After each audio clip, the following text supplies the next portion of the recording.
बिस्मिल्लाहिर्रहमानिर्रहीम। अस्सलाम वालेकुम फ्रेंड्स, आज मैं स्ट्रॉबेरी शेक बनाऊंगी। उसके लिए आपको चाहिए 1/2 लीटर आपको चाहिए दूध, स्ट्रॉबेरी, चीनी टेस्ट के हिसाब से होगी। ज़्यादा चाहिए तो ज़्यादा ऐड कर लें, थोड़ा कम मीठा पसंद है तो कम ऐड कर सकते हैं। बिस्मिल्लाहिर्रहमानिर्रहीम। मिल्क शेक बनाना स्टार्ट करते हैं। सबसे पहले दूध में चीनी डालेंगे, स्ट्रॉबेरी शेक करेंगे और सर्व करेंगे।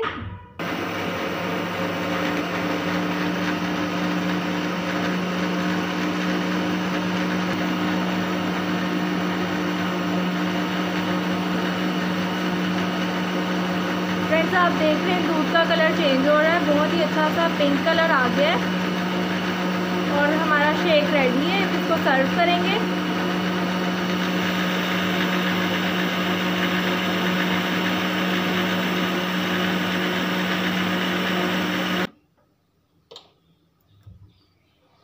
मैंने स्ट्रॉबेरी शेक को सर्व कर दिया है।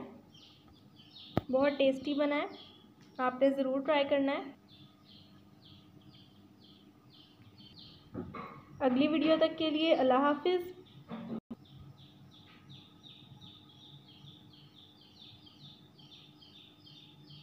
फ्रेंड्स, अगर आप मेरे चैनल पर नए हैं तो चैनल को सब्सक्राइब कर दें और स्क्रीन पर मौजूद बेल आइकन। वीडियो पसंद आए तो फ्रेंड्स के साथ शेयर कर दें और एक अच्छा सा कमेंट कर दें।